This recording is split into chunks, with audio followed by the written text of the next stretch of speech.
Bouh! Hey, t'as eu Ah! peur, hein? J'ai été terrifié. Je Ben ne oui, voyais pas venir.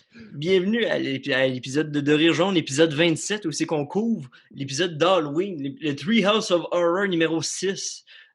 Fait que c'est peut-être pas l'Halloween pour vous, c'est pas l'Halloween pour nous autres, c'est Ah, c'est- l'Halloween des campeurs, on va ouais, dire. c'est- Euh, Les campeurs Aujourd'hui, de janvier, oui, exactement, parce que les campeurs qui n'ont pas pour ça que peur du c'est froid. pour ça que c'est méconnu. C'est pour ça que c'est méconnu. Non, Ben, aujourd'hui, fait pas de surprise, on couvre l'épisode de Treehouse of Horror numéro 6, notre épisode 27 à nous autres, dans le fond.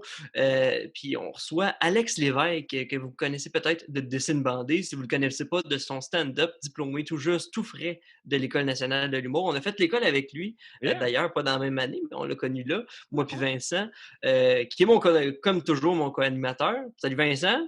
Salut, ça va bien?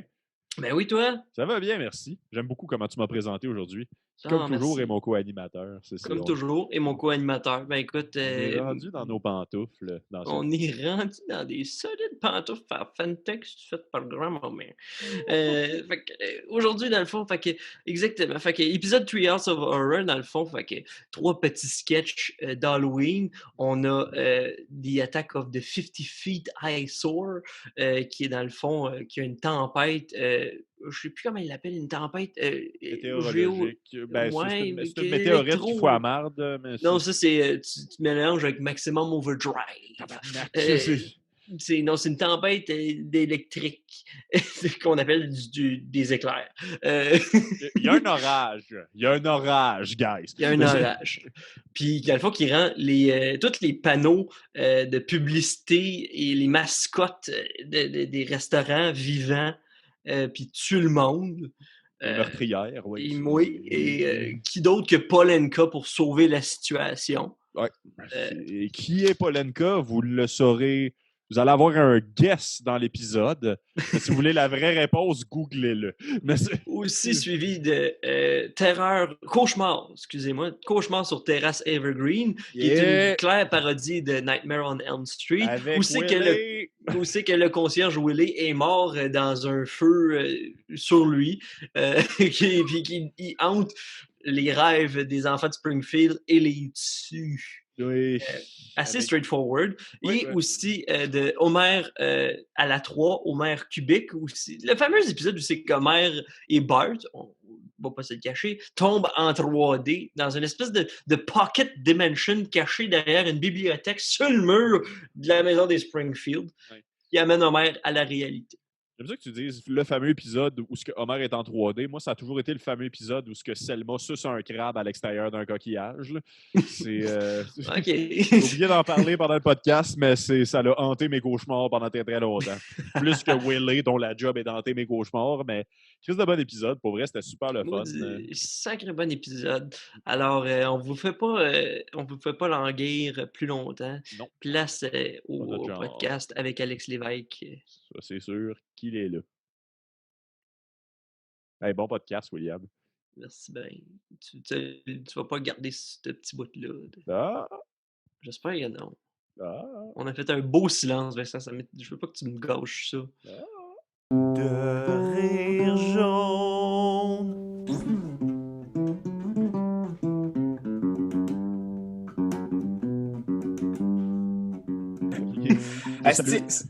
C'est quand même drôle mon setup. C'est quand même drôle mon setup parce que j'ai mis genre 2 lumières, puis je me suis vraiment mis des cernes en esti. Je me suis décollissé la face parce que tu sais, mon bureau est collé au mur, puis j'ai pas rien pour comme refléter la lumière parce que là, j'ai comme une fenêtre en avant de moi. Fait que là, les lumières sont juste à côté, puis ils me reflètent genre de même. C'est mon setup. J'ai genre le gear mais j'ai pas l'emplacement pour. Ah, ça, c'est la magie de travailler avec pas beaucoup de lampes. Là. C'est, ouais. J'ai trop de lampes, j'ai trop de portes. Il y a une porte qu'on c'est ça, t'as une abondance de portes et de lampes. Ouais. T'as trop de skates aussi. Je vois 2 skates un par ça, et c'est 100% de ta déco. Genre, c'est mur blanc. Il y en a un 3e! Règle de 3, littéralement. Yeah! All right. Oh, yes. La fameuse règle skate, longboard. C'est vrai que ma pièce, ma chambre, elle fait complètement vide en ce moment. OK, c'est ta chambre. Je comprends pas. Il est où ton lit? Genre, elle fait comme un film d'ado sportif, comme qui n'ont pas tant donné la peine de décorer. Là, genre, c'est ça. MVP, Most Valuable Chimp. Là, genre, j'ai un corps, Primate. Il est là. C'est ma BD du Titanic qui fait un kickflip sur le iceberg. Puis c'est tout. Le reste, c'est tout blanc. C'est genre, on dirait que c'est ta première année à l'université dans un film de National Lampoon, puis tu viens de déménager dans la frat house, mais ça vient d'arriver. Là. Tu regardes la caméra, il y a des boîtes avec des laminés de Limp Bizkit. Ouais, c'est ça. Dans ça, t'es devant une fenêtre, il y a peut-être un gros monsieur avec une échelle. Yes, sir! Fait que épisode d'Halloween, Treehouse of Horror V. 6, si je ne m'abuse. 6! Il est tout le temps 1 en retard. Oui, c'est ça. Donc, on parle d'épisodes d'Halloween, soit à l'avance, soit en retard. Puis avec Alex, comment ça va, Alex? Ça va très bien, vous autres? Ça va super bien. Écoute, on est super content de... Ça, ce sera dans le ouais, mais c'est primordial de savoir comment je vais. Je pensais qu'elle était finie, excusez. T'as une notion... C'est pas clair, les intros. C'est ma bête noire. Mais c'est... ça sera pas dans le podcast. Non, c'est moi qui décide. Moi, je me trouve très attachant en ce moment. Mais tu couperas ça, puis à la fin du podcast, on fera le wrap-up en faisant « Puis Alex, comment tu vas? » Puis là, mon frère. Le podcast, il n'était pas commencé encore. Ah! Outtake comme dans les films de comédies romantiques. Là. Ouais. Les bloopers avec Closing Time qui jouent en background. Ça va être écœurant. Mais ouais, Alex, très content de te voir en passant. Merci beaucoup de venir nous jaser Simpson, mon chum. Ouais, je suis content de vous voir aussi. Ça fait un bout. Ouais, es-tu content de parler épisode d'Halloween? Ouais, quand même, c'est drôle parce que c'est comme ces épisodes-là, c'est comme. Je sais pas si c'est ça pour tout le monde, mais c'est ceux-là qui m'ont marqué le plus dans ma vie, genre. Quand je pense à Simpson, je pense à épisode d'Halloween. Ouais, il y a beaucoup de monde que je pense qu'on se souvient tous d'un sketch d'épisode d'Halloween sans nécessairement savoir c'est dans quel épisode qui nous a tous marqué. C'est les plus marquants, je pense, parce que c'est comme des situations les plus loufoques qui se sont passées, tu sais. Oui, il pousse tout le temps ça super loin, puis genre, comme c'est le fun parce que c'est un peu la même règle que les autres épisodes, dans le sens que, genre, une fois que c'est fini, puis tout en reprend comme si rien n'était arrivé la semaine d'avant, mais genre, il y a du monde qui meurt aussi, genre, du monde que tu as vu dans plein d'autres épisodes qui meurt à l'arrêt des affaires, c'est là que les références sont meilleures. Non, pour vrai, les épisodes d'Halloween, il n'y en a pas beaucoup qui sont pas bons. Mais je pense que c'est plus que les épides réguliers, comme c'est vraiment non-canon dans l'univers des Simpsons. Tandis qu'il y a des affaires que la femme de Mélos, la femme de Flanders, la femme de Mélos, la femme de Flanders, elle meurt, puis ça, c'est genre, elle meurt pour vrai. Oui. Hey, j'ai appris cette semaine, d'ailleurs, pourquoi elle est morte. C'est l'actrice qui jouait Maud Flanders en anglais qui refusait, en fait, qui voulait négocier son salaire à hausse, puis Matt Groening était comme « Ouais, mais là, Maud n'est pas si importante que ça. » Oh my God! Ça l'a fâché, puis il était comme non, j'ai vu les prochains épisodes, genre, puis je sais que Maud est importante, fait genre, comme c'est ça salaire-là, ou ben je m'en vais. Puis ils l'ont tué, genre, épisode 2 de cette saison-là. Genre, juste comme, non, je te jure, t'avais pas ce pouvoir-là, girl. Puis ça, je trouve ça fucking drôle. Genre, tu sais, normalement, si par exemple un acteur qui fait une voix des Simpsons décède, ils vont juste comme faire disparaître son personnage, mais t'auras pas de scène de le tuer, mais ils ont fait un point d'honneur à tuer Maud Flanders. C'est chiant, en esti. Je sais, En plus, c'est quoi? C'est saison 1? Deuxième épisode? Non, c'était pas saison 1. Je pense que c'était rendu dans la saison 15-16 qu'elle est décédée. Non, elle a eu le temps d'être là. Je me disais, c'est ballsy en tabarnak. En même temps, aussi, pauvre personne qui traduise Maud. Tu sais, comme je disais, ouais, c'est plus drôle parce que l'original, elle veut amener tout le monde dans son esti de bateau qui coule. Tu perds la job à une vingtaine. Tu perds ta job à cause d'un beef qui a genre lieu à LA. Genre, c'est quand même fascinant, ça. Mais c'est ça, quand t'es acteur, là, t'as ce stress constant-là de comme mon personnage est encore en vie. Yes! Il y a des séries que le monde meurt comme à chaque épisode. Là, puis là, les acteurs sont comme I'm living week to week. Là, mais Chris, que c'est drôle que Matt Groening c'est vraiment chiant. J'adore ça, mais je trouve ça... C'est chiant, mais c'est légal. Hein? Oui, absolument. Je trouve que c'est la même histoire que South Park puis Chef, mais genre poussé encore plus à l'extrême. Genre, South Park puis Chef, c'est quoi? La scientologie. Ouais, c'est le voice actor qui faisait la voix de Chef était comme scientologue. Puis quand ils ont fait un épisode sur la scientologie, il l'a vraiment pas pris.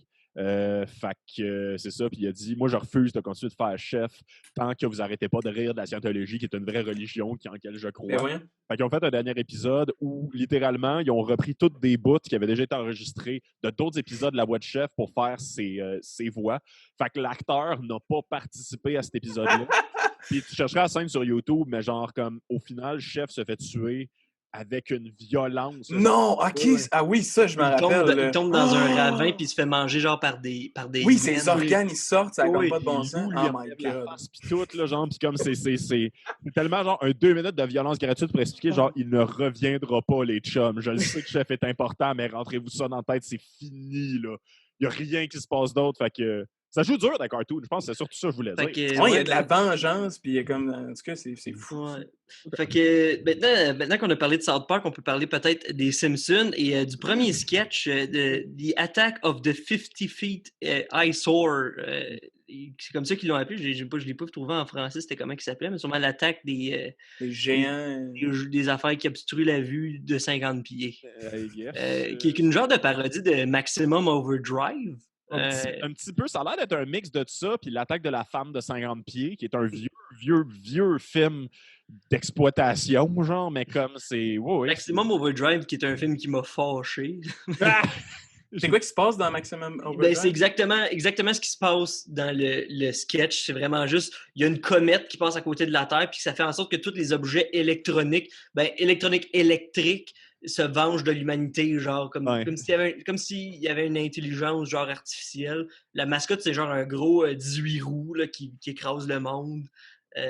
Mais c'est tiré d'un livre de Stephen King qui a été écrit dans les années 70. Fait que genre, comme tout est genre analogue, là. Les cassettes développent une intelligence, les chars développent une intelligence. Genre, aujourd'hui, ça fait du sens, mais dans le temps, t'es comme un téléphone à rouge, ça va pas. Il est en avance sur leur temps. L'intellect dans le pick-up de 74, genre, ça a comme pas des tonnes de sens. C'est considéré comme très con comme film. Déjà, les adaptations de Stephen King sont généralement niaiseuses. Maximum Overdrive est considéré comme une calisse de bonne merde à regarder quand t'es défoncé. Mais c'est fou ça, parce que, mettons, la twist des Simpsons, c'est encore plus genre que des personnages de pancartes géantes prennent vie. C'est vraiment spécifique puis absurde. Absolument. Ouais, absolument. Puis mais c'est le fun à quel point... C'est ça que j'aime de ces épisodes d'Halloween-là, c'est qu'ils se donnent vraiment la peine d'aller chercher comme la référence puis de la pousser à son plus fort. Là, puis ça prouve à quel point ils sont dédiés à chaque année sur l'épisode d'Halloween. Juste comme...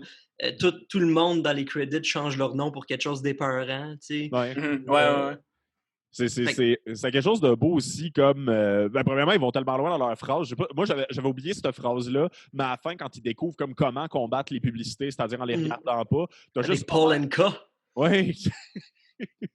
D'ailleurs, c'est qui Polenka? C'est un vieux chanteur, un peu... j'ai pas le goût de dire crooner, mais comme un peu... Là, il chantait des tunes... catchy, c'est ça, là, un peu, là, comme put your hand. C'est juste la meilleure personne pour attirer l'attention avec la tune, mais ouais, ça fitait quand même. De ce que j'ai compris, c'était une genre de sommité dans le monde des comme publicités radio aussi, tu sais, genre... OK. Ouais, tu sais, les jingles ou les trucs de même, tu sais, genre dans le temps où c'était vraiment comme fucking nice pour vendre ton produit, tu sais, genre, ça a l'air que lui était bien bon, puis il a dû en faire comme des milliers, il devait être une usine à lui seul. Fait que, mais tu sais, juste drôle que Homer, c'est le seul qui continue de regarder le beigne, parce que maintenant, il y a des sparkles. Ce qui est très drôle, parce que tu le vois, le beigne, puis il y en a crissement pas, puis t'as juste Lisa qui crie « Papa! » Force-nous pas à t'arracher les yeux! Ouais, tellement, genre, over the top, right away. Ouais, on fait-tu un épisode d'Halloween ou on n'en fait pas un? C'est ça. Mais en même temps, je veux dire, la ville est détruite, il y a eu des morts, tu sais, genre, il y a peut-être des petits sacrifices à faire, là, Homer. Là, une affaire que j'ai tellement pas compris dans l'épisode, dans ce sketch-là aussi, c'est quand le cowboy en néon, il devient en vie, t'as une gang d'ados qui parle en français de France. Oui! Il dit vous avez vu le super mec? Il dit au cowboy comme il dit quoi? Viens fêter avec notre ribambelle d'amis. Puis t'es comme genre Mais ça, je catchais pas. Puis là, j'étais comme, ça sort de Dove Nowhere, il y a du quoi, j'ai pas compris. Puis là, j'ai checké. Là, j'ai switché à anglais. Moi aussi. Puis il parle normalement. Normalement. J'ai checké la version française de France. Il parle normalement. Je suis comme, pourquoi? Je me suis dit exactement la même affaire. Je me suis dit, c'est peut-être une référence qu'ils font en anglais, que genre, ils se sont dit, on va le traduire en français ou whatever. J'ai aucune idée de pourquoi. Ouais, le choix des traducteurs était vraiment bizarre. Peut-être que c'est une joke que personne n'a compris, là, une référence. Premièrement, j'aurais ri en tabarnak si dans la version française de France, ça aurait été une gang de Québécois. Là. C'est ça, je me disais peut-être que c'est ça. Ça serait drôle. Tabarnak, un combat, un calice! Et c'est là qu'il se sacre, là, tu sais. Un tabarnak de cowboy en fucking néant! On s'en retourne à Boucherville! Mais moi, de la manière que je l'ai compris, puis je pense pas que c'est ça nécessairement, mais que c'est comme de la manière que c'était comme un frat gang, puis ça faisait film américain. Là, c'était comme français international de films qu'on consomme au Québec. Tu sais. Mais peut-être que c'est pas ça. Tu sais. J'avoue, c'était aussi une époque aussi, c'est méchant ce que je veux dire, et je le pense pas, je fais juste. Mais c'était une époque où comme la rivalité français au Québec et québécois était quand même super assumée. Puis comme il y a quand même 8 personnes qui meurent dans cette scène-là en un seul coup de botte, peut-être que c'était moins violent pour les traducteurs si c'était des Français qui se faisaient tuer. Peut-être que c'était juste une vengeance. Juste de quoi de le fun. De comme, ce serait le fun que le monde qui meurt. Parce que tous les acteurs, ils demandaient une augmentation. C'est ça. Ouais, ça se passait pendant les renégociations, genre de la convention collective. Là, Tabarnak, Chris, ça joue dur. Tu fais-tu ça, toi, avec des scènes bandées, genre, mettons? Je tue des personnages qui me font chier. Ouais, non, c'est ça, exactement. Là, genre, toutes tes vendettas, genre, comme on peut trouver l'historique de tes rivalités, genre, à coup de lire ce que tu fais. Si, ça joue dur, les dessins, quand Il y a tellement des bons gags visuels, juste le Monsieur Pinot qui prend des chars puis il les ouvre en deux pour manger les deux passagers. Là. C'est violent. J'adore ça. Ken Brockman qui se fait manger par Kent Brockman. Absolument. Ken Brockman, d'ailleurs, qui est le seul qui crie comme Godzilla. Ça, je trouve ça très cool. Ils ont pris exactement le même son. Un de mes gars, j'avais oublié, mais genre, des fois, il y a des phrases des Simpsons qui me suivent pour toujours. Quand Homer, quelqu'un sonne à sa porte, il ouvre, t'as juste comme le gars à qui il a volé le beigne qui fait l'ensemble de l'espace de la porte. Puis là, il dit genre, c'est pas moi qui ai ton beigne, c'est Flanders. Ferme la porte, t'as juste du son. Genre, après ça, genre, il revient, c'est le même plan, puis t'as Ned qui court en arrière. Au secours, c'est de l'Edour! J'adore, au secours. On le voit-tu courir en arrière? Vraiment, genre dans un coin en arrière. Ah, c'est ça, je l'ai pas vu, je l'ai entendu. C'est vraiment subtil. Ouais, mais aussi, juste après ça, moi, c'est un de mes gangs préférés de. Il throw Mo under the bus sans hésitation. Il est comme, va tuer Mo. Même pas genre, c'est peut-être Mo qui a le bang, c'est genre, va le tuer. Genre, asti, j'adore Homer qui a aucun. Genre, il s'en crise de ses amis. Ah, c'est malade. Il veut juste se sauver lui-même. Peut-être qu'il sait que c'est l'épisode d'Halloween aussi, genre, pis que c'est le temps de tuer du monde. Lisa aussi, elle le sait. Ouais, c'est ça. Ça n'a pas de sens. Tout le monde est comme, on va t'arracher les yeux, tu vas en avoir la prochaine épisode, c'est pas canon. C'est ça, t'es correct. C'est malade. Surtout en plus que, genre, il y a un précédent par rapport à ça sur ce qui s'est passé avec Ned. Fait que genre, Homer règle pas son problème en tuant son meilleur ami. Là. Il gagne 45 minutes gros max. Là. C'est vraiment... Bon, moi, je trouvais ça drôle, mais c'est pas grave. mais aussi, l'élément déclencheur est malade parce que tout est trop bord en tabarnak. Le début de l'épisode, c'est genre, il s'en va dans une allée une route où il y a plein de pancartes géantes qu'il n'y a jamais eu dans Springfield ou whatever, tu sais.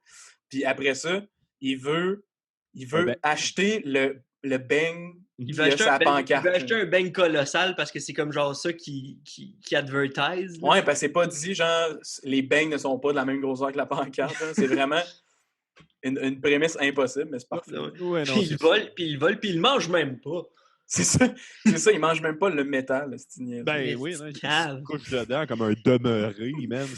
Ça doit même pas être si confortable en plus. Non, même pas. Genre, les beignes en caoutchouc de taille raisonnable, genre, font mal à la peau. Fait qu'en métal, issu d'un toit de commerce, genre, comme je peux pas croire que c'était l'idéal. Puis juste le grand joueur de basketball qui sort du magasin, puis Chef Wiggum, il tire.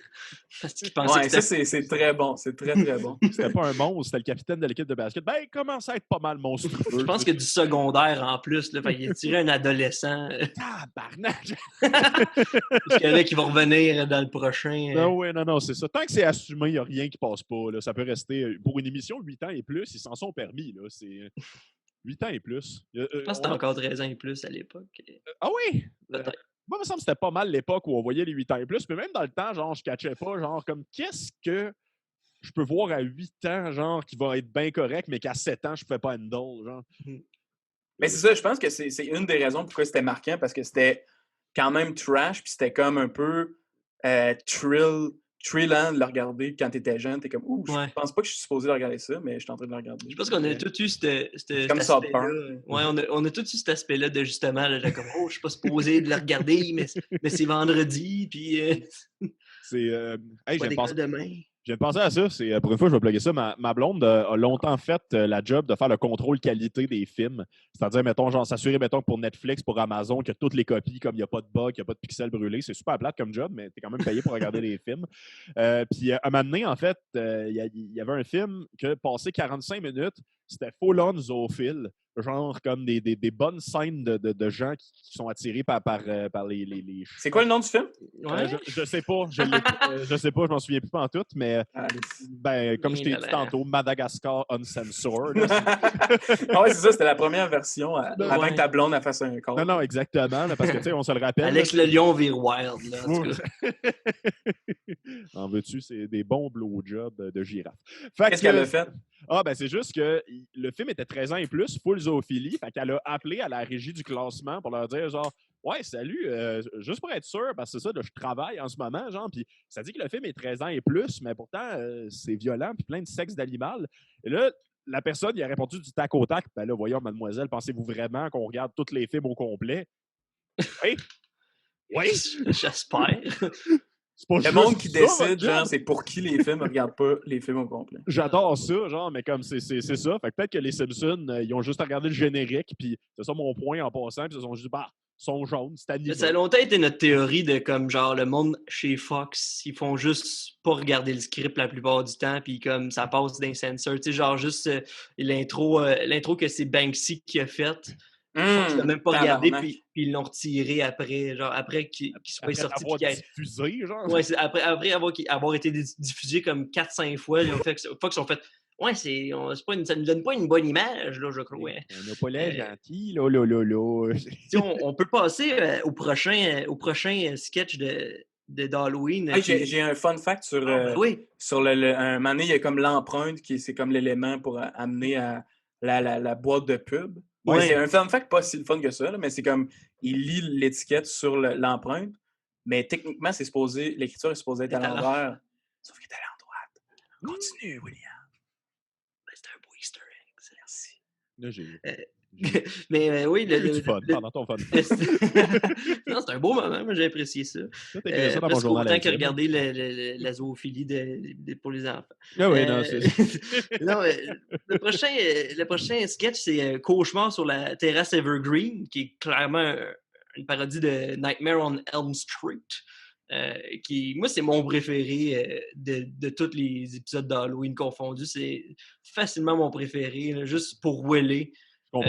Qui est très drôle. Juste la scène qui est en feu, puis genre, c'est le conseil de parents, puis ils font juste attendez votre tour, là, puis ils s'assoient. Le montage alterné est extraordinaire. D'ailleurs, je tiens à dire, j'ai oublié de le dire, en fait, parce que ça paraît plus dans ce moment-là, mais l'animation est vraiment top-notch dans cet épisode-là. Ça commence avec un genre de comme fake cartoon, un autre, genre cartoon Bugs Bunny. Ouais. Mais genre, comme les couleurs sont vraiment flash, le background est vraiment plus travaillé. Genre, comme on dirait qu'il y a quasiment plus de frames par seconde. C'est vraiment cool l'effort qu'ils ont mis là-dedans. Mais aussi, le montage est extrêmement cool sur quand Willy pogne en feu, à quel point tu as un montage alterné sur comme tout ce qui aurait pu sauver Willy et voter au même moment. Et ça me fait profondément rire. Là. Genre, c'est important. C'est important. Il ne faut pas que Mélas mange 2 plats de spaghettis dans une journée. Ben oui, absolument. Voir les menus en premier. Payer 12 $, changer les poignées de porte. Non! Aucun parent est d'accord avec des bonnes poignées de porte. Genre, comme remplir les extincteurs, c'est un service gratuit offert par la ville. Non! Willy! Mais je me demande si dans les épisodes d'Halloween, justement, live, là, il me semble que je trouve pas l'exemple, mais il me semble que ça se pourrait-tu qu'ils se gardent plus sur les différents types d'animation? Parce que, mettons, dans celui-là, il y a le 3D, puis il y a à la manière des cartoons des années 50, genre de Looney Tunes, que les backgrounds, ils ont pas de line work, puis c'est plus expressif. Genre. Ça doit être vraiment... T'as sûrement raison. Y en a-tu d'autres? Genre que ça vous vient-tu live de d'autres types d'animations dans Treehouse of Horror?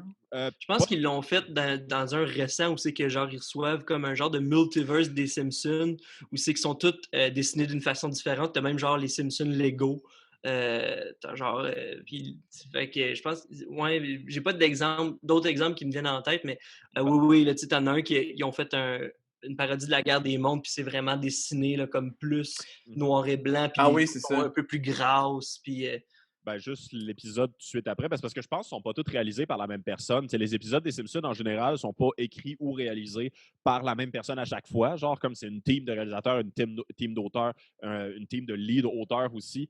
Puis je pense que les épisodes d'Halloween, c'est 3 segments de 3 personnes différentes. Fait que t'as un peu comme le style qui vient à chaque fois. Mais tu sais, juste dans cet épisode-là, celui tout de suite après, il explore le 3D. Sinon, c'est pas un épisode d'Halloween. Ah oui, ça, c'en est un, mais celui en hommage à Edgar Allan Poe, ça, c'est dans le temps. Là. Un jeu d'ombrage complètement fourette, très Hitchcockien. Excusez, à la manière d'Hitchcock. Mais c'est parce qu'il y a ça aussi dans Futurama. Je me rappelle pas c'est quoi ces types d'épisodes-là, mais des fois, il y a 3 mini-histoires comme dans le Treehouse. C'est le professeur qui a comme une espèce de machine, c'est le What If Machine. Il faut qu'il pose une question, puis genre, mais c'est comme... Oui. C'est genre Bender, il dit genre, et si je mesurais 50 pieds, genre quelque chose comme ça. Il faut toujours qu'il pose des questions. Mais il y a ça plusieurs fois, il me semble, une couple d'épisodes. Ils ont fait 2-3 fois, oui. Puis ça, me semble, il y a plusieurs sortes d'animations. Il y en a un qui c'est comme du pixel art. Ouais. Il y en a un autre, justement, qui c'est en noir et blanc. On le voit un peu ces temps-ci, en fait, mais Matt Groening tripe ses courts-métrages. Là. En fait, il a même été nominé aux Oscars pour un court-métrage des Simpsons, là, qui était Maggie à la garterie. Il est sur Disney+, tu peux maintenant le regarder, puis après ça, recanceller. Maudite sélection, pas nice. Mais non, pour vrai, genre, je pense qu'il aime beaucoup ce format-là aussi, puis il voit un peu la richesse de justement comme une histoire contée en 10 minutes, qu'est-ce qu'on peut faire avec ça. Puis c'est extrêmement efficace, genre, comme c'est un des trucs qui a très bien vieilli avec les Simpsons aussi. Je pense pas. Il y a beaucoup de monde qui ont arrêté de regarder les Simpsons, mais je pense pas qu'on est tanné des épisodes d'horreur. C'est ça. Ben moi, justement, là, j'avais je m'avais abonné à Disney Plus pour binger Simpsons. Puis c'est quand même un travail quand même ardu. C'est quand même c'est long, là. Puis, mais sauf que là, j'étais comme je vais juste regarder les épisodes d'Halloween. Puis au pire, je commencerai avec ça. Parce que c'est ceux-là que j'aime le plus anyway. Mais ouais. Il y a beaucoup de Simpsons, en fait. C'est pas aussi long d'écouter Simpsons qu'écouter Ramdam, par contre. Il y a combien d'épisodes de Ramdam? 1127. C'est un problème. T'en as écouté combien là-dedans? Très peu pour quelqu'un qui a fait un show sur Ramdam. Pour vrai, j'ai haï Ramdam. Désolé, je me mouille. Désolé, Ramdam. De tout ce que je pense, c'est la pire affaire que François Havard a écrite, mais c'est quand même le toi, tu dis, t'es en train de dire qu'il n'y a aucune chance que vous partiez un podcast sur Ramdam, genre? Seigneur. Rire d'âme. ça serait ardu en style. Parce que Simpson, il y a du jus, puis c'est le fun, sauf que Ramdam, c'est un je pense qu'on répéterait trop souvent, genre, comme un autre épisode où c'est qu'il manque de pain ou de jus. C'est ça. Fait que là, il y a un aparté, surprise. C'est un aparté de Célina aujourd'hui. Mais il y a un point en commun. Il y a un point en commun entre les Simpsons et Ramdam, c'est l'inventivité des dream sequences. Ouais. Tabarnak! Avoue, hein? J'apporte un bon point. J'apporte un bon point. Tu vas peut-être changer nos idées sur Ramdam. C'est une question à se poser parce que, tu sais, là, on est dans un épisode qui parle des rêves des Simpsons. Fait qu'est-ce qui a influencé qui? Là? Je veux dire, c'est-tu Ramdam qui a influencé l'épisode des Simpsons saison 7 de l'Halloween ou l'inverse? Je ne sais pas. Mais c'est ça, souvent, il y a des dream sequences dans les Simpsons à travers tous les épisodes. Puis c'est comme vraiment souvent. Des trucs créatifs, mais là, en plus, cet épisode-là, il y en a plein. Fait que là, ils se sont gâtés. Absolument. J'adore en fait le fait qu'il ait rendu hommage, qu'il ait parodié littéralement Freddy Krueger, parce que je trouve de un, les Simpsons sont très forts dans leurs références, mais ça, c'est le type de référence qui va extrêmement bien aux Simpsons. Une prémisse complètement conne. Ça n'a jamais été brillant, genre Freddy Krueger. Ça ne fait déjà aucun sens au départ, mais pourtant, genre, fait par des bonhommes jaunes animés, moi, j'ai l'impression que ça ressort encore mieux. Surtout, genre, comme Chris, c'est Willy, man. De n'importe qui que ça pourrait être, c'est fucking Willy, genre l'école. Tu le sais pas, peut-être que sa mère elle s'est faite faire le sexe par des centaines de gens dans un institut psychiatrique. Fou, oui. Ouais, puis pour revenir à Cauchemar sur TRS Evergreen, moi, ça me fait tellement rire la phrase du chef Wiggum de comme qu'est-ce que vous allez faire avec nos enfants, les attaquer avec vos pouvoirs squelettiques. Ah! Il trouve ça drôle, c'est la police, puis genre comme cet homme-là, il est en train de mourir. Il était en feu, c'est pas un pompier, puis c'est pas un ambulancier, c'est ça qu'il fasse. Non, j'avoue, connais ton métier, là, genre c'est mal faire ta job de comme pas faire ton métier. Ça, c'était la leçon. Ou juste Willy quand il est dans la réalité, puis il sort du bus. J'adore ça. Cette scène-là me fait rire. Surtout que ça, c'est un hommage, c'est un anti-hommage à la fin de Nightmare on Elm Street 1, où ce que genre, même les couleurs sont plus flash. Je l'ai remarqué en fait en faisant ça, mais tu sais, ils sortent, puis là, les couleurs sont plus flash, comme s'ils étaient encore dans le rêve. C'est semi exactement comme dans le film. C'est comme, mais non, on sait pas, y a-tu vraiment disparu ou quelque chose? Puis c'est pas genre Willy qui est un objet, parce que genre, dans l'original, c'est Freddy qui était le char. Non, il était le char, genre, carrément. Mais non, c'est juste Willy qui débarque d'un Greyhound, puis que « Ah, mon fusil! J'ai oublié mon fusil! » C'est juste, essaye de faire peur à du monde en criant en bout pendant 1 minute. Ouais, c'est comme ça que ça finit. Comment ça finit? C'est comme ça que ça finit, ouais. Ouais, il sort du... Il part à courir après l'autobus parce qu'il oublie son fusil sur le banc. Il y a un moment tellement triste en plus où genre, comme il perd un soulier, il s'arrête, puis là, il faut qu'il choisisse entre aller chercher son soulier ou courir. Restez là, là! Aller chercher le gun. On retourne un peu en arrière aussi, mais j'adore la scène où que, genre, tous les enfants ont rêvé à Willy. Puis là, comme ils comparent leurs blessures, t'as juste Nelson qui s'est fait cirer. Genre, c'est des blessures de concierge. Ouais, il est shiny. Genre, c'est... Oh, j'aime vraiment ça. C'est d'ailleurs comme ça qu'il le tue. C'est presque, le genre. Puis Krusty qui dit juste « Mets-moi plus dans tes rêves ». C'est bon, ça. C'est tellement un bon rêve d'enfant, ça, soit dit en passant. Je vais maintenant retourner à mon rêve habituel, gagner le Super Bowl avec Krusty. Oui, puis pendant tout le long, il explique comment ils vont gagner la partie. Une grosse cornemuse qui monte. Surtout, genre, avez-vous écouté qu'est-ce qu'il disait en tant que tel? Fait que là, ce qu'on va faire, on va te lancer le ballon et tu vas l'attraper rapidement. Ça s'appelle une passe avant. Très, très bon. Très bon. Je réalise que j'allais peut-être écouter à moitié en étant pas tant attentif. Je suis comme, ça c'est dans l'épisode, ça? Ça, c'est punk. Ça, là, on parle encore de personnages, je m'excuse, Alex. Mais c'est ça. Ouais, t'as pas remarqué c'est le jeu vidéo. Là. Oui, t'as pas remarqué que c'était hautement japonais, tout ce qu'on disait depuis 5 minutes. mais moi, c'est le début. C'est le début qui me tue. Il y a une petite joke bien, avec le timing impeccable. C'est comme. Ah non, c'est pas le début, c'est la fin. C'est Marge qui raconte l'histoire, puis elle dit, genre, ça s'est passé la 13e heure. Le 13e jour du 13e mois. Puis là, direct après, c'est genre, il y avait une rencontre à l'école à cause qu'ils nous ont vendu des calendriers défectueux. Oui!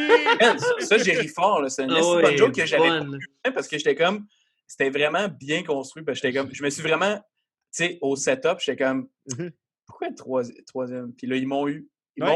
Ouais, c'est ça. C'est des fins writers. C'est drôle parce que justement, avec les Simpsons, des fois, tu t'attends tellement que ça soit. Tu fais comme, OK, c'est un gag. C'est ça, le gag. Ouais. OK! Mais ça, je trouve ça génial. Là, en fait, c'est du génie. Puis je pense qu'on devrait voir ça plus souvent. Là. Le moment où genre, tu trouves le gag poche, puis tu réalises que le gag, tu pensais que c'était le gag, mais c'était juste la prémisse du gag. Fait que, tu sais, genre, comme le punch poche est en fait le prémisse d'un très bon gag. Genre, tu veux-tu être surpris en v'là? D'ailleurs, c'est comme ça que Willy, il meurt, parce que, genre, t'as juste Homer qui remonte le thermostat, puis genre, comme, il fait bien froid. Maudis-moi de Marst. OK, en français, c'est Marst. En anglais, c'est March. Smarch. Lequel qui sonne mieux? Le pool va être dans la page Facebook. Mais moi, je pense que c'est Smarch. Smarch, c'est pas pire, effectivement. Ça sonne comme smart. Je me demande c'est quoi en italien, la traduction italienne. Mais là, c'est un gros travail, mais vous devriez le faire de comme écrire en tous les langages, c'est quoi le nom du mois. C'est rough comme travail. Mais là, les spectateurs sont genre « Ah, j'ai hâte de voir la liste. » Vous êtes obligés de le faire. Merci d'avoir créé un hype, Alex Lévesque. Pour avoir la liste, il faut être membre Patreon. Oui, non, c'est ça. Avez-vous un Patreon? Non, pas encore. Pas encore. On n'est pas game encore. Mais mettez juste ça, genre c'est la liste du mois de Smarch, tous les langages. Puis c'est genre 50$. On va faire un interlude, puis c'est juste moi qui dit tout.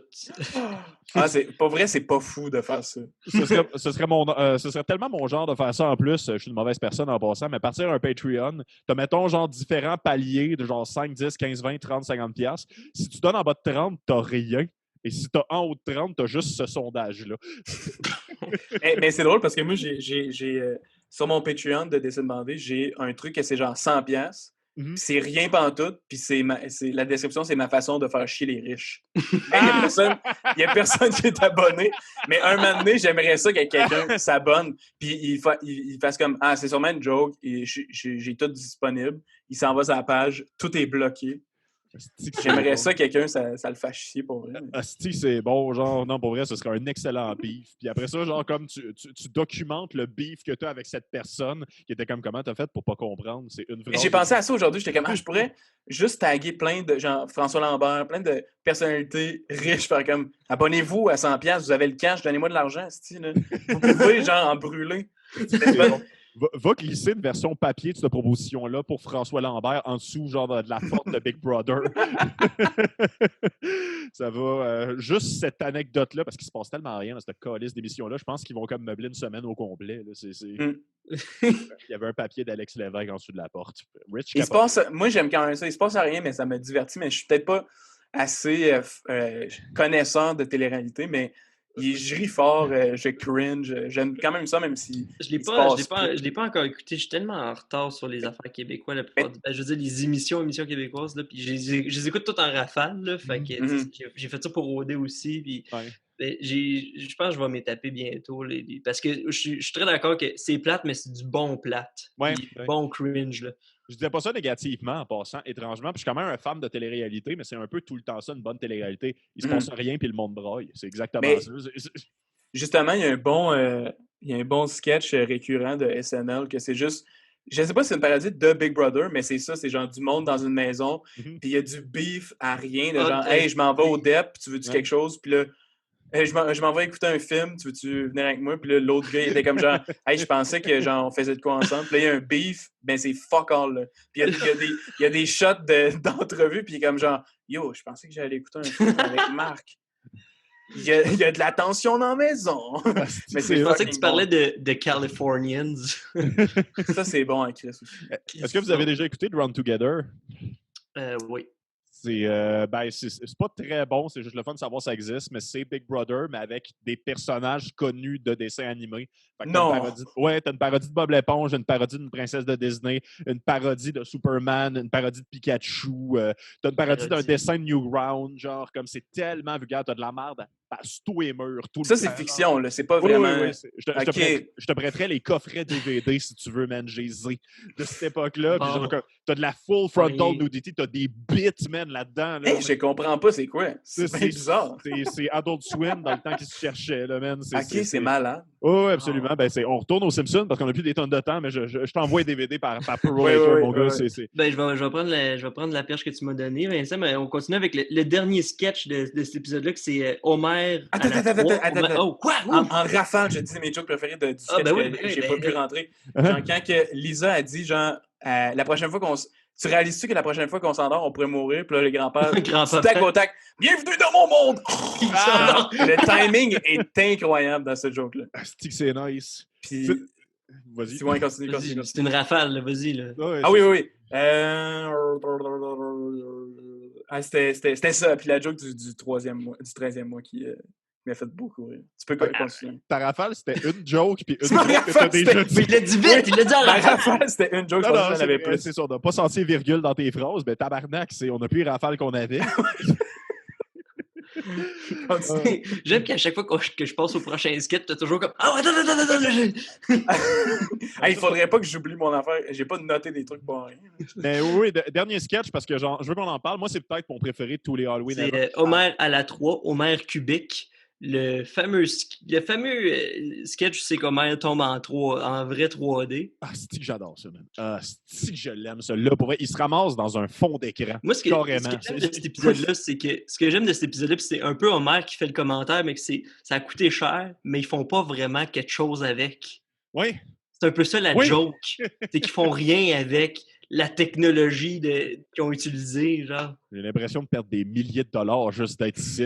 Calisse que c'est drôle. Mais j'adore. Pour vrai, j'aime tellement tout de ce segment-là. Là. De un, c'est un genre d'hommage pendant vraiment pas longtemps à Poltergeist, puis après ça revient dramatiquement à autre chose. Genre, Homer accuse un des référents, c'est genre comme ça a l'air de quoi autour de toi, Homer? Avez-vous vu le film Tron? Non. Oui. Ah non, attendez, non. Mais Ça, c'est une des bonnes jokes que je me dis, asti que c'est... Ça fait, genre... Souvent, on entend comme, hey, genre, l'humour, faut que ça... Genre, surtout quelque chose de narratif, faut que ça serve à l'histoire. Ouais. Ça, là, ça ralentit l'histoire, cette joke-là. Là. Genre, c'est un bon 15 secondes de... Hey, avez-vous la référence? Personne là. Puis là, c'est comme, ben là, c'est quoi dire? C'est bon, c'est vraiment bon. Ouais, mais ouais, puis j'aime ça, moi aussi, ils le font souvent, les Simpsons, puis c'est ça, c'est quand t'es capable de faire ça, ça prouve que t'as maîtrisé, faut savoir ce que tu fais pour briser les règles, tu sais, genre.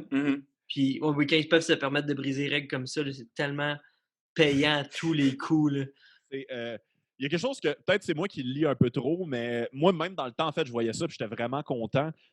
C'était une des fois où les Simpsons riaient pas d'un vieux trend de télé, mais d'un trend très récent, je pense, qui était à cette époque-là, je sais pas si vous vous en souvenez, mais en 97, on venait de découvrir le 3D, puis tu avais du monde qui ne catchait pas que c'était pas la meilleure version du 3D qu'on allait avoir ever. Fait que tu avais plein d'émissions qui étaient faites en animation 3D qui faisaient plus peur que rire, genre les fucking monstres par erreur, genre Reboot, la série animée 3D de Donkey Kong, genre. Puis c'était essentiellement beaucoup de la calice de marde pour de vrai. Puis genre, il y a un moment, j'ai l'impression qu'il y a beaucoup genre, de gens dans l'animation qui pensaient qu'ils allaient faire migrer tout le 2D au 3D. Puis les Simpsons, je pense, ça n'a jamais été dans leur intérêt ou quoi que ce soit, mais je trouve ça drôle qu'il ait comme mis Homer mal animé dans un théâtre, pas dans un théâtre, mais dans un décor à peine animé. Genre, ils ont fait aucun effort. Je pense que le gag, en plus, c'est que c'est littéralement comme un espace de jeu vidéo, mais pas fini. Oui.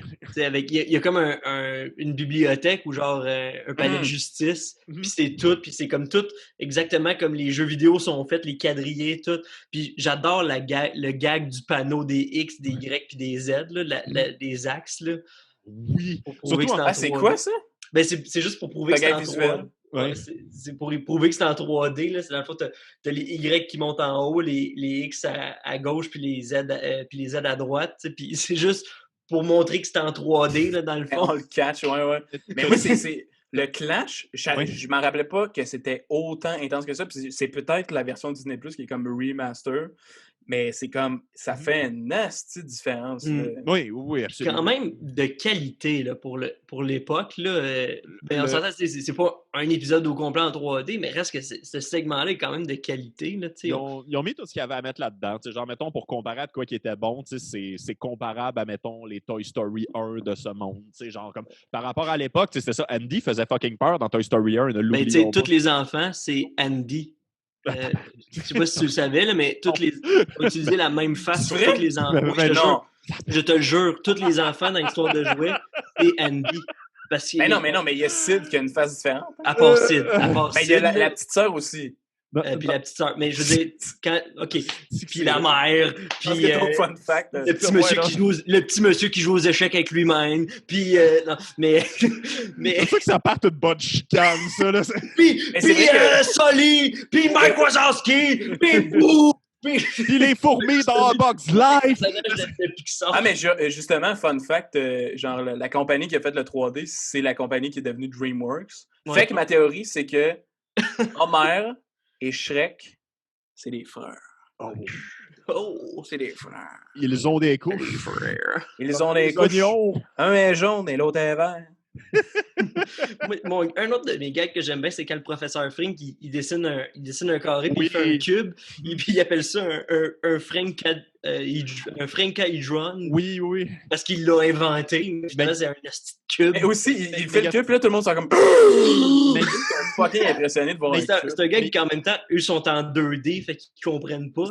C'est tellement un bon gag sonore, ça, en passant, mais vraiment juste comme utiliser le ton dramatique pour dire la troisième dimension. qui est le truc le moins spécial sans terre ever. Genre. Ouais. Mais comme genre, c'est une référence à la 4e dimension, là, parce que ce plan-là, c'est genre comme Zoom, la 4e dimension. Ils ont dû le faire comme 15 milliards de fois dans la série d'un film de paquet d'affaires, mais genre, la 3e dimension! Oh mon Dieu! Ben oui.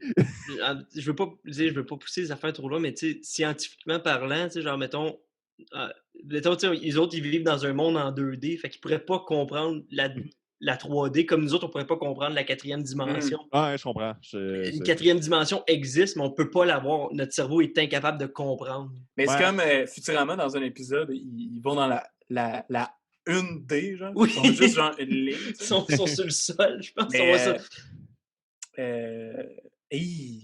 J'allais partir... Tu couperas ce bout-là? J'allais dire quelque chose, puis là, j'ai perdu ce que je voulais dire. Ah, il n'y a pas de stress. On peut bifurquer vers la suite. Ah oui, il y a une joke bizarre que je l'ai écouté 2 fois, puis la 2e écoute, je l'ai catché, mais on dirait que c'est subtil. De comme, tu sais, Homer, il arrive dans le monde, ça zoom in sur sa tête, puis il pense, puis c'est comme full articulé ce qu'il dit, puis là, ça panne down vers sa bouche, oui. puis il dit ce qu'il pensait, mais ça sort tout croche. Fait que là, c'est comme, c'est-tu genre canon dans l'univers des Simpsons que Homer, il pense ultra bien dans sa tête puis ça sort comme la merde? Oui, ça l'est. En fait, souvent les gags que Homer et son cerveau, c'est pas la même personne. C'est Thomas Levent qui nous l'avait fait remarquer, mais oui, en fait, il y a un concept philosophique quand même poussé de ce côté-là sur le fait que l'esprit d'Homer et Homer, c'est 2 entités séparées qui se parlent. C'est fou, en plus, pour vrai. Genre, en fait, c'est même l'esprit d'Homer qui tient le mariage en général, parce que c'est lui qui donne des conseils pour être un bon mari quand ça arrive. Genre, tu sais, mettons, je sais pas si tu te souviens, c'est dans un autre épisode, mais il y a un moment où Marge est en train d'y expliquer quelque chose, puis comme, Homer, je sais que tu as de la misère à te concentrer. Là, tu as juste un zoom de sa tête avec un singe qui est en train de taper, genre, dans des cymbales. C'est dans le film, ça, se peut-tu? Ouais, c'est dans le film. Oui, c'est vrai. C'est ça, je pensais aussi. Mais j'aurais besoin que tu m'écoutes. Il dépose, il pointe. C'est tout le temps ça. Genre, l'esprit d'Homer, des fois, décalisse parce qu'il est tanné d'être là, genre, puis t'entends une porte se claquer. J'aime vraiment ce qu'ils ont fait quand Homer arrive dans la vraie vie.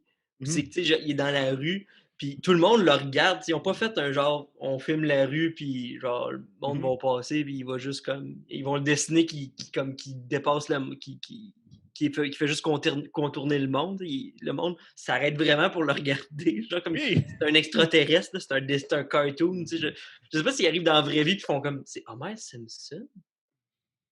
Mais tu sais, ils ne le reconnaissent pas parce qu'il est en 3D. Ben, je pense que ce serait drôle en plus si genre les Simpsons c'était canon dans l'univers dans lequel il débarquait. Déjà là, ce serait très il a débarqué à Sherman Oaks, à Los Angeles, pour les fans de stats. Là. C'était-tu ça de même en passant, c'est peut-être juste comme l'époque, mais genre c'est. Le monde avait-tu l'air de ça pour vrai? Parce que je trouve que le monde avait l'air comme trop rétro. Il avait l'air genre début des années 90, comment il était habillé. Je pense que c'est un quartier où c'est que le monde, il y a beaucoup de dealers de drogue et de gâteaux érotiques.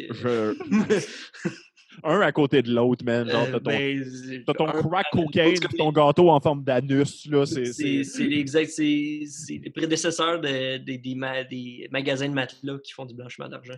Yes, et aussi, c'est comme la fin est malade, puis c'est comme une fin ouverte qui te fait comme si j'aimerais ça voir le film de Homer en 3D dans le vrai monde. Là. Ouais, j'en veux plus. Là. Est-ce que ça ferait un bon Roger Rabbit, genre, ou quelque chose de même? C'est ça, mais je sais pas si après, c'est venu avant ou après le genre de trope de le personnage de fiction qui débarque dans le vrai monde. Genre. Ça, c'est quand même un trope qui arrive plein de fois. J'ai étrangement les années. Je peux te dire que c'est venu après Who Framed Roger Rabbit, mais avant Basket Spatial. C'est ça. Non, mais Who Framed Roger Rabbit, je pense pas que c'est la même affaire parce que c'est comme leur monde coexiste. Mais il parle de comme vraiment dans le monde ordinaire, puis il y a un personnage de fiction. Genre le film de le cartoon de Bill Cosby, Fat Albert, c'est le même concept. Les dessins animés qui s'en vont dans la vraie vie. Ce trope-là existe, mais ça, c'est 2006. Je pense que mon gag préféré de ce film-là, c'est qu'il y a un personnage qui a comme une grosse casquette tuque qui porte genre jusqu'à sa bouche. Puis comme dans la vraie vie, il l'enlève, puis il y a une face, mais quand il retourne dans le cartoon, il y a juste des yeux. Oui. Ah non, c'est très bon. J'ai jamais écouté. Il n'est pas très bon, ce film-là. Ouais, non, c'est ça. J'ai jamais écouté. Ça a aussi bien vieilli que la carrière de Bill Cosby. Ben oui, effectivement. Ben, parlant d'un autre Bill, en fait, parce que ça me fait penser à ça. Il aurait pu faire un film, mettons, genre de même. Ça aurait probablement été meilleur, mais c'était aussi un peu la même époque où il faisait, mettons, genre le film de Garfield, où ce que Garfield est en 3D-ish poche avec genre un vrai John puis une vraie Liz, la vétérinaire, ou les films de Scooby-Doo, genre, où... on a eu des mimes de Shaggy en passant, mais ça, c'est une autre histoire. Oui, on s'ennuie. C'est un des meilleurs mimes de la décennie, je pense. C'était un bon moment Internet, pour vrai. Là. Les mimes de Shaggy, tu parles? Ouais, mais... Ou c'est que c'est un Super Saiyan? Oui, exactement. Ben, c'est un moment donné, en fait, c'est qu'il faisait juste prendre des segments d'entrevue, genre de l'acteur qui jouait Shaggy dans un film. C'est vraiment juste un screen cap de lui. Puis il écrivait des prophéties comme H.P. Lovecraftienne à côté pour dire que ça a réveillé les 7 demi-dieux de l'Apocalypse. Genre, c'est vraiment juste cet acteur-là dans son chandail vert qui... C'est ça, c'est comme un des seuls mimes qui a commencé absurde, puis décalé, puis genre alternatif, puis il a gardé ça. D'habitude, il y a comme une vie d'un mime où ça devient trop mainstream, puis le monde, il catch pas. Mais là, il y a vraiment une belle vie, puis c'est quasiment le fun que ce soit fini, parce que ça a été une période, le fun. On l'a enjoy le temps que ça dure. Ça durait juste assez longtemps. C'était un bon petit moment d'Internet. Mais aussi la fin de Simpson en 3D, moi, je me rappelle que je ne l'avais pas vu dans un épisode, mais il y avait comme le segment sur YouTube qui était juste en français de France. Puis je me rappelle que la voix de Homer me gossait. Ah ouais. En esti, là, la voix en français de France est trop aiguë. Puis, on n'a pas encore reçu d'invité français au podcast, mais genre, ce serait le fun d'avoir une année le débat de quelqu'un qui croit bec et ongle que la version française de France est meilleure que québécoise. C'est pas bec et ongle? Ben, bec et ongle, je pense que c'est une expression. Bec et ongle? Bec et ongle? J'y crois bec et ongle. Ouais, hey, j'ai jamais entendu ça. Non plus. Ben, je suis pas mal sûr. Ben, je suis plus vieux que vous. Hein. La réponse dans le Patreon. Oui, non, c'est ça. Pour les 100 piastres et plus, ceux qui nous donnent 100 piastres, vous ne gagnez rien, mais on transfère le 100 piastres au Patreon d'Alex Lévesque pour rien avoir en plus. Si vous nous donnez de l'argent, si vous nous donnez 100 piastres, on va s'inscrire au Patreon d'Alex Lévesque à 100 piastres. On va être les premiers. En fait, genre, si tu peux mettre sur ton Patreon la réponse à bec et ongle, puis ceux qui ont 100 piastres qui payent à nous, on va envoyer les 100 piastres à toi, puis tu vas nous donner la réponse à notre question qu'on va garder pour nous, moi puis William. C'est compliqué! C'est une drôle de transaction. Puis je vais t'amener du crack cocaine. Voilà, maintenant ça fait plus de sens. Mais aussi, quand il découvre le mur qui a un portail, il y a une couple d'affaires, genre, sa réaction initiale est fucking drôle, il réagit pas tant que ça. Un peu comme quand il ouvre la porte, qu'il y a le géant, puis il fait comme si c'était normal. Il fait comme genre, ah ben, gardons ça. En touchant le mur. Je sais pas si dans sa tête, ça fait comme, ah, gardons ça, c'est l'épisode d'Halloween, hein, qu'est-ce que je te dis? J'adore ça. Très bon épisode, pour vrai. Puis je suis vraiment content de comment ça finit aussi. Je suis même, c'est pas juste une fin ouverte, mais c'est juste comme, c'est Homer. Il est nerveux 3 secondes. Genre, puis comme, oui. Un bon cul musclé en forme avec du glaçage.